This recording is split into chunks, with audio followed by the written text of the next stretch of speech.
အားလုံးပဲမင်္ဂလာပါပေါ်ဗီဒီ channel နဲ့ပြန်လည်ကြိုဆိုလိုက်ပါတယ်ဒီနေ့ကတော့ Super Sunday ဖြစ်ပါတယ်ဒီနေ့ဒီဖိုင်မှာတော့ကျွန်တော်ပွဲစဉ်၄ပွဲကိုသုံးသပ်ထားပါတယ်ကျွန်တော်ဗမ်းမြင် like subscribe လေးလည်းလုပ်တော့ပေးခဲ့ကြပါဦးကျွန်တော် comment မှာလည်း Telegram channel link ချထားပါတယ်စိတ်ဝင်စားရင် join တော့ပေးခဲ့ကြပါဦးစလိုက်ကြအောင်ပထမဆုံးပွဲကတော့လာလီဂါပွဲပါ9နိုင်ပွဲမှာကတ်မှာပါဂီယိုနာနဲ့အက်တလက်တီကိုမတ်ထွတ်ပွဲဖြစ်ပါတယ်ဒီပွဲမှာအက်တလက်တီကိုကတစ်လုံး55နိုင်ကိုက3လုံး50နိုင်ပေါက်ထားပါတယ်အင်ရှင်ဂီယိုနာကိုကြည့်လိုက်ရင်ဒီတင်းကဒီရာဒီမှာတော်တော်ချင်းနေစိုးနေတဲ့အတင်းမှာစုစုပေါင်း16ပွဲမှာသူက15မှတ်ပဲရထားပါတယ်ရာဦးလဲသူက15ခုပဲရှိပါတယ်ပေးကိုက30ထိရှိပါတယ်15ခုနဲ့30ဆိုနှစ်ဆတော့ကွာနေပါတယ်ပေးကိုကအိမ်ကွင်းမှာလဲသူကမစုံဘူးညာနှစ်ပွဲနိုင်3ပွဲတည်3ပွဲရှုံးထားပါတယ်လက်ရှိအဆင့်18တန်းစင်းဆုံးမှာရှိနေပါတယ်အက်တလက်တီကိုကြည့်ရင်သူကအဆင့်4မှာပါသူကဇယားထိပ်ကဘာစီလိုနာနဲ့6မှတ်กว่าပါတယ်ဒီနည်းကအိမ်ကွင်းမှာတော်တော်ကောင်းတဲ့တင်ဗျလာလီဂါမှာသူဘာစီပြင်အိမ်ကွင်းကောင်းဆုံးဒုတိယအတင်မှာအိမ်ကွင်း9ပွဲမှာ10ပွဲထိနိုင်ပြီးတော့တပွဲပဲတည်ကြထားတယ်ဗျအဲ့ဒီ9ပွဲမှာသူ22ခုသွင်းထားတယ်9ခုပဲပြီးထားပါတယ်အိမ်ကွင်းခံစစ်လည်းကောင်းတယ်ဗျဝေးဝင်းကျော်သူလည်းပရီးမီးယားလိဂ်ကနျူကာဆယ်တို့ဘရန်ဖို့တို့တိုင်းပဲဗျဝေးဝင်းညံ့ဝေးဝင်း10ပွဲမှာ6မှတ်ပဲရထားတယ်ဗျ10ခုသွင်း9ခုပဲပေးထားတယ်ဒါပေမဲ့ဝေးဝင်းကျော်သူကပေးခုနဲတယ်ဗျစီမီယိုနီတို့ကအတိုင်းပဲသူကဝေးဝင်းဆိုရင်ပိတ်စော်တာများတယ်တေးယူစော်တာများပါတယ်ကိုမပေးရဘူးဒီကစော်တာပါအဲ့ဒီစတိုင်ကြာပါပြီကူရိတ်မပြောင်းသေးရပါဒီဝက်မှာလည်းဒီနှစ်သင်းလုံးတမက်လောက်ပဲယူမယ်လို့ထင်တယ်ဗျတေးလောက်ကျွန်တော်မှန်းပါတယ်အဲ့ဒါကြောင့်ကျွန်တော်ဒီဘက်မှာဂီယိုနာပဲကြိုက်ပါတယ်အင်ရှင်ဂီယိုနာနဲ့ကိုပေါင်းလဲကိုကောက်ကိုပဲကြိုက်ပါတယ်နောက်တစ်ပွဲကတော့လာလီဂါပွဲပါပဲဒီပွဲလဲ9:45မှာဆော့မှာပါ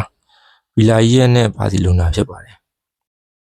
ဒီပွဲမှာဘာစီလိုနာတစ်လုံး55နိုင်ကိုပေါင်း4လုံး40နိုင်ဖွင့်ထားပါတယ်ဘာစီလိုနာအဆင့်1ဗျသူကဇယားထိပ်မှာဗီလာရီကတော့အဆင့်3မှာပါသူကအဆင့်3ဆိုပေမဲ့သူ15ပွဲပဲဆော့ရသေးတယ်ဗျဘာစီတို့ရီယဲတို့က18ပွဲဆော့တာသူကဘာစီနဲ့လက်ရှိ8မှတ်กว่าနေဒီပွဲသာသူတေရီတို့အနိုင်တို့ဆိုဘာစီနဲ့ရလက်ချင်းမြောင်းတော့မှာပါဗီလာရီကလည်းအင်ဝင်းကောင်းတဲ့အသင်းပဲဗျသူလည်းအင်ဝင်း8ပွဲမှာ9ပွဲနိုင်တပွဲတည်ဆော့တာသူကရှုံးပွဲမရှိပါဘူးအင်ဝင်းမှာအဲ့ဒီအင်ကွင်း10ပွဲမှာရာကူက20ရှိရဗျပေးကူကြော4ခုပဲရှိအင်ကွင်းခံစစ်လာလီဂါမှာအကောင်းဆုံးပါပဲသူကနောက်ဆုံးကဏ္ဍချန်ပီယံလိအင်ကွင်းမှာတော့သူကဒီမက်ကလကူဝင်ကင်ကို3-2နဲ့သွားရှုံးထားတယ်လက်ရှိမှာညာတောင်မန်နဲ့ကွင်းလယ်ခံစစ်ကစားသမား2ယောက်ကအာဖရိကဖလားသွားဖို့ရှိတယ်သူတို့ကသွားပါပြီဒဏ်ရာရတဲ့ကစားသမားရတယ်များတယ်ဗျ9ယောက်6ယောက်လောက်ရှိဘာစီကတော့လူပြန်စုံနေဗျဘာစီကချန်ပီယံလိအဝေးကွင်းမှာချဲစီကို3-0နဲ့ရှုံးပြီးနောက်ပိုင်း6ပွဲဆက်ပြန်နိုင်ထားတယ်ဗျအဲ့6ပွဲမှာပေးကို6ခုပဲရှိတယ်ဗျကန်စစ်လည်းကောင်းတယ်ရာကို18ခုရှိတယ်တိုက်စစ်ကလည်း share ပဲဗျသူကလက်ရှိလူပြန်စုံနေပြီဆိုတော့ကျွန်တော်ဒီဝဲမှာဘာစီကိုပဲကြိုက်ပါတယ်နောက်ပြီးကိုပေါင်းလည်းကိုကောက်ကိုပဲကြိုက်ပါတယ်ဗီလာရီကအင်ကွင်းပေးကူနေတယ်ဘာကြံလဲခံစစ်ပြန်ကောင်းနေဆိုတော့အဲ့ဒါကြောင့်ပါနောက်ထပ်တစ်ပွဲကတော့အက်စတွန်ဗီလာနဲ့မန်ယူပွဲပါပရီးမီးယားလိရဲ့ပွဲကောင်းပါဗျာ17နာရီမှာကန်ပါပါဒီပွဲမှာအက်စတွန်ဗီလာက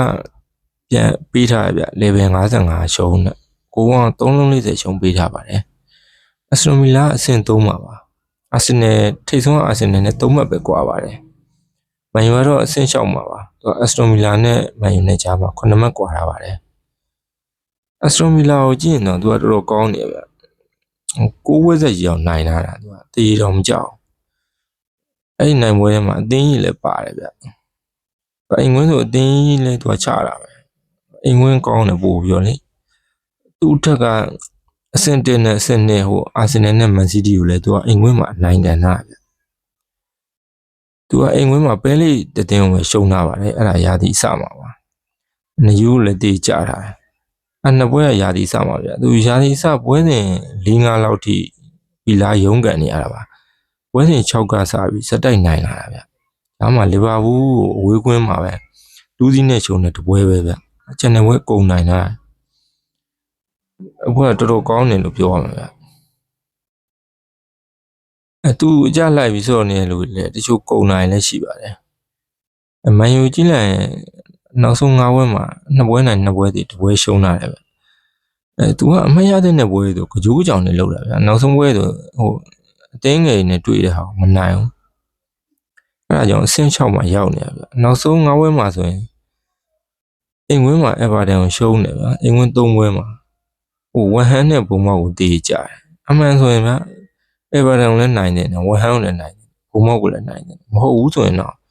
2သင်းလောက်ကိုနိုင်ပြီး6မှတ်လောက်ရတဲ့နာအဲ့ဒါကိုတပွဲရှုံးပြီး2ပွဲတည်2မှတ်ပဲရတယ်အမှန်ဆိုသူကအဆင့်4မှာရှိနေမှာဗျနောက်ဆုံးဘုံမောက်နဲ့ကန်တဲ့ပွဲအိမ်ဝင်းမှာလည်းသူကနိုင်နေတော့ဗျမထိန်နိုင်တာ80ကျော်မှပြန်ပေးလိုက်ရတယ်အမှန်ဖိုးနဲ့တည်ကြသွားသူကဝေးခွင့်ရလဲတော့မစိုးဘူးဗျပြီးရင်သူ့ထက်သာအတင်းနေနဲ့တွေ့မန်ယူကခြေစွမ်းကောင်းတက်တယ်ဒါပေမဲ့ဒီပွဲမှာတော့သူမလုံးနိုင်တော့ထင်တယ်ဗျအဓိကသာသမားဖြစ်တယ်ဟိုမက်ဆာဝီတို့တိုက်စစ်ကအမတ်ဒီယာလိုတို့အမ်ဘူမိုတို့နောက်ပြီးကွင်းလက်ခံစစ်ကဟိုကစမဲတို့ကလည်းအဝါက9ကပြေတို့မပါဘူးဗျရောခံစစ်ကမကွာရလည်းနားနေအားကြောင့်ဒီပွဲသူတိုက်စစ်ကိုခံစစ်ကောအားနေနေမှာပါသူဘီလာကိုဒီပွဲလဲရက်တက်နိုင်မှာထင်ပါဘူးနိုင်အမီတို့ပဲထပ်ပြီးအောင်ပွဲခံမယ်ထင်ပါတယ်အားကြောင့်ကျွန်တော်ဘီလာကိုပဲကြိုက်ပါတယ်